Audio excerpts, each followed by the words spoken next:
తమిళనాడు రాజకీయాల్లో మరో super star Vijay అధికారికంగా ఎంట్రీ ఇచ్చారు. గురువారం నాడు ఆయన పార్టీ జెండాతో పాటు పార్టీ గుర్తును విడుదల చేశారు. పార్టీ పేరును తమిళిగ వెట్రి కలగం అని ప్రకటించారు. ఈ ఏడాది ఫిబ్రవరిలోనే ఆయన రాజకీయాల్లోకి వస్తున్నట్లు ప్రకటించారు. 2026లో జరిగే తమిళనాడు శాసనసభ ఎన్నికల్లో ఆయన పోటీ చేయాలనుకుంటున్నానని తెలిపారు. మరి విజయ్ ఎంట్రీతో తమిళనాడులో ఎలాంటి మార్పులు చోటు చేసుకోబోతున్నాయి? ఆయన రాకతో ఏ పార్టీకి నష్టం జరగబోతోంది? ఈ ప్రత్యేక కథనంలో తెలుసుకుందాం.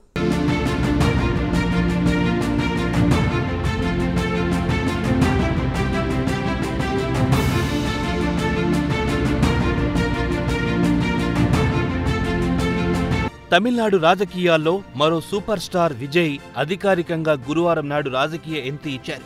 పార్టీ జెండాతో పాటు గుర్తును విడుదల చేశారు. తమిళనాడులో 2026 శాసనసభ ఎన్నికల్లో పోటీ చేయడానికి ఇప్పటి నుంచే రంగం సిద్ధం చేసుకుంటున్నారని తెలుస్తోంది. ఇక తమిళనాడుతో పాటు దక్షిణాదిన రాజకీయాలకు సినిమాలకు అవినాభావ సంబంధం ఉంది. ఇక్కడ మన తెలుగు రాష్ట్రాల్లో ఎన్టీఆర్ 1982లో తెలుగుదేశం పార్టీని స్థాపించి కేవలం 8 నెలల కాలంలోనే అధికారంలోకి వచ్చారు. ఇక తాజాగా సూపర్ స్టార్ పవన్ కళ్యాణ్ గురించి చెప్పుకోవాల్సింది. ఆయన కూడా సుమారు 10 సంవత్సరాల పాటు రాజకీయాల్లో ఆటుపోట్లను ఎదుర్కొని ఇటీవల ముగిసిన శాసనసభ ఎన్నికల్లో పోటీ చేసిన అన్ని శాసనసభ, లోక్సభ స్థానాల్లో గెలిచారు. 100% సక్సెస్ రేట్ను సాధించారు.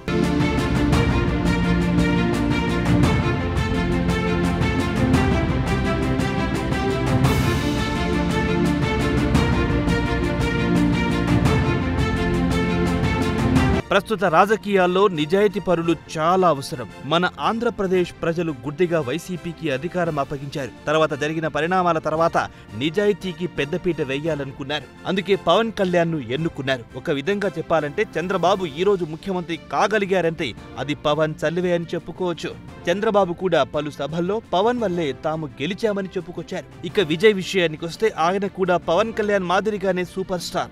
ఇద్దరు తమ తమ రాష్ట్రాల్లో అత్యంత ప్రజాదరణ కలిగిన సినిమా స్టార్స్. ఇక విజయ్ విషయానికి వస్తే ఇప్పటికీ అతని మార్కెట్ చెక్కు చెదరలేదు. సినిమాకు 100 కోట్ల వరకు చార్జ్ చేసే విజయ్ ఒక విధంగా చెప్పాలంటే ప్రజల కోసం త్యాగం చేశారనే చెప్పాల్సింది. ఇక్కడ పవన్ కూడా తన మార్కెట్ ఉన్నా వాటిని వదులుకొని ప్రజల కోసం రాజకీయాల్లోకి వచ్చారు. సుమారు 10 సంవత్సరాల పాటు వేచి చూసిన తర్వాతే అదృష్టం ఆయన తలుపు తట్టింది.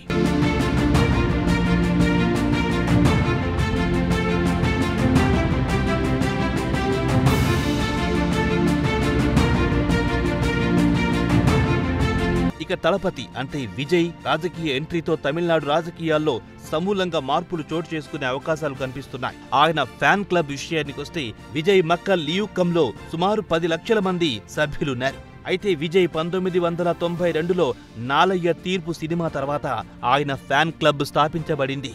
ప్రస్తుతం ఇది కాస్త ఆల్ ఇండియా తలపతి విజయ్ మక్కాల్ లయుక్కుమ్గా రిజిస్టర్ చేశారు. 2021లో జరిగిన స్థానిక సంస్థల ఎన్నికల్లో ఏఐటీబీఎంఐ 169 స్థానాల్లో పోటీ చేసి 115 స్థానాలు గెలుచుకుంది.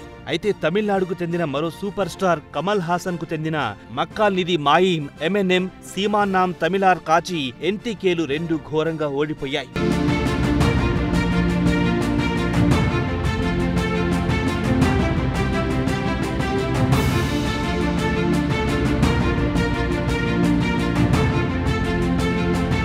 ఇక విజయ్ ఫోకస్ అంతా 2026 అసెంబ్లీ ఎన్నికలపైనే అని ఆయన పార్టీ వర్గాలు చెబుతున్నాయి. అలాగే గోడ్ సినిమా తర్వాత తాను సినిమాల నుంచి రిటైర్మెంట్ తీసుకుంటానని చెప్పారు. కాగా ఈ సినిమా వచ్చే నెల 5న విడుదల కానుంది. ఇక విజయ్ విషయానికి వస్తే అంతకు ముందు కూడా తమిళ సినీ రంగం నుంచి రాజకీయాల్లోకి వచ్చి ముఖ్యమంత్రులయ్యారు.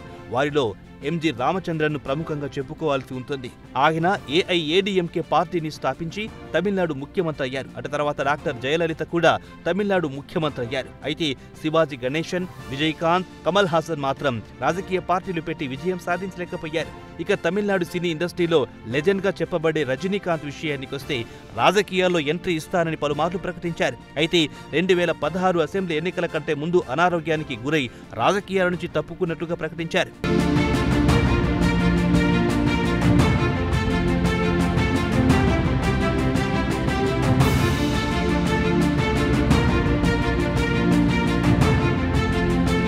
గురువారం ఉదయం పార్టీ కార్యాలయంలో విజయ్ పార్టీ జెండాను గుర్తును ఆవిష్కరించిన తర్వాత పార్టీ మ్యూజిక్ వీడియోను విడుదల చేశారు. దేశం కోసం పోరాడి ప్రాణాలు అర్పించిన వారిని మనం ప్రశంసిస్తుంటాం. ప్రజల హక్కు కోసం ఎంతో మంది తమిళనాడు గడ్డపై ప్రాణాలు వదిలారు. వారి గురించి మనం తరచూ గుర్తు చేసుకుంటామని అన్నారు. తాను అధికారంలోకొస్తే కులం, మత, లింగభేదం, పుట్టిన ఊరు లాంటి వ్యత్యాసాలను తొలగిస్తానని చెప్పారు. ప్రజల్లో అవగాహన కల్పిస్తానని, అందరికీ సమాన అవకాశాలు, హక్కులు కల్పిస్తానని, తమ ప్రధాన లక్ష్యం అందరూ సమానమేనని ఆయన ప్రతిజ్ఞ చేశారు. ఇక పార్టీ జెండా విషయానికొస్తే 2 రంగుల్లో పైన ఎరుపు రంగు, కింద పసుపు రంగు, మధ్యలో వాగై ఫ్లవర్, మధ్యలో 28 నక్షత్రాలతో ఇరువైపు ఏనుగులు బాగా ఊదడంలా చూపించారు.